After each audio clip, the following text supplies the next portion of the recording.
There's this question about, I read it on a atheist article, which said that like when Allah had created the Garden of Eden, He put an Adam and Eve there, and but because they broke the rule, as in they had the fruit of, I don't know what it is, yeah, the fruit, which was forbidden, they were banished from the garden. They were thrown out, and because of which it was told that like you have to work for your daily bread. You need to work, and only then will you earn to have your daily bread. Likewise, it was also told that women, their pain in pregnancy would increase. It's like till now the same thing is happening. We have to work hard. We have to struggle. We have to do everything necessary to earn a daily bread. And the same thing with the women. Like they are dying in pregnancy. Their pain is increased. Why is it that if Allah Himself had punished them so badly, till date, they are like with the same punishment? How is it that it is an example for others to forgive other people when Allah Himself has not forgiven? Or guide me right. Sister asked a very good question. She rightly said that what you're quoting, sister, is about the Bible. What you're saying is mentioned in the Bible, that Adam and Eve, may Allah be pleased with them, when they were in the Garden of Eden, they disobeyed the commandment of Almighty God. It's mentioned in the Bible. And it's mentioned in Genesis chapter number 3, verse number 23, that Almighty God punished them and He threw them out of the garden. And Almighty God says in Genesis chapter 3, verse number 16, that you women, because you have disobeyed God, you shall give birth to children in pain, and your desire shall be that of the husband. So according to the Bible, pregnancy is a curse on the woman. This is what you're quoting is the Bible. And I agree with you that how can God not forgive? In Christianity, the full blame in the Bible is put on the woman, Eve. May Allah be pleased with her. In Quran, if you read, there is not a single place in the Quran where the blame is put only on Eve. The blame is equally put on Adam and Eve both. May Allah be pleased with them. If you read in the Quran, it's mentioned in Surah Araf, chapter number 7, verse number 19 to 27, that Adam and Eve, may Allah be pleased with them, both of them, they disobeyed God. Both of them, they repented, and both were forgiven. The blame is put equally on them. There is not a single verse in the Quran where the blame is only put on Eve. May Allah be pleased with her.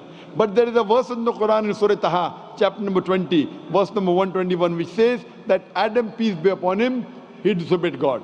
So there is one verse which speaks only about Adam, peace be upon him. But as a whole, if you analyze, the Quran puts the blame on both of them, Adam and Eve. Both of them. May Allah be pleased with them. In the Bible, the blame is only put on women. And because of that, Almighty God says, you shall bear children in pain, and your desire will be that of the husband. So pregnancy, according to the Bible, is a curse. But if you read the Quran, pregnancy is not a curse. Pregnancy uplifts the woman. Allah says in the Quran, in Surah Nisa, chapter 4, verse number 1, respect the womb that bore you. Furthermore, Quran says in Surah Luqman, chapter number 31, verse number 14, and Surah Ahqaf, chapter number 46, verse number 15, that we have enjoined on the human beings to be kind to the parents. In travail upon travail did the mother bore you, and in pain did she give you birth. So here we realize that the Quran says that we have to respect your parents, especially your mother. And our beloved Prophet Muhammad Sallallahu Alaihi Wasallam said, it's mentioned in Sahih Bukhari, volume number 8, in the book of Adab, chapter number 2, hadith number 2. A man approaches Prophet Muhammad Sallallahu Alaihi Wasallam and asks him that who deserves the maximum love and companionship in this world. So the Prophet replies, your mother. The man asked after that too. The Prophet again says your mother. The man asked after that too. Again the Prophet says your mother. The man asked after that too. Then for the fourth time the Prophet says your father. That means 75%. 3/4 of the love and companionship goes to your mother. 25%. 1/4 goes to the father. In short, mother gets the gold medal, she gets the silver medal as well as the bronze medal. The father has to be satisfied with a mere consolation prize.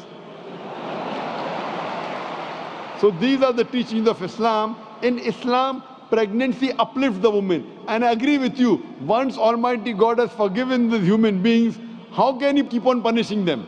So this is the difference between Islam and Christianity, sister. So are you convinced with the answer? Yes, definitely. Do you want to accept Islam now? Yes. Do you believe that there is one God? Yes, I do. Do you believe Jesus is God? No. Do you believe Prophet Muhammad, peace be upon him, is the last and final messenger? Yes, I do. Is anyone forcing you to accept Islam? No. Are you doing out of your own free will? Yes. Are you doing out of your own conviction? Yes. Is there anyone giving you a bribe? No. What do you, Inshallah, so it's in Arabic and you can repeat it. Okay. Ashhadu Ashhadu Allah Allah ilaha ilaha illallah illallah wa ashhadu wa ashhadu anna anna Muhammadan Muhammadan abduhu abduhu wa rasuluhu. wa rasuluhu. I bear witness. I bear witness I bear witness that that there is no God there is no God but Allah, but Allah, and I bear witness and I bear witness that that Prophet Muhammad Prophet Muhammad is is the messenger the messenger and servant of Allah. and servant of Allah. MashaAllah. You are a Muslim, and I pray to Allah subhanahu wa ta'ala that to guide you and help you guide your family members also, and to give you the best in this world as well as in the next life. And inshallah grant you Jannah.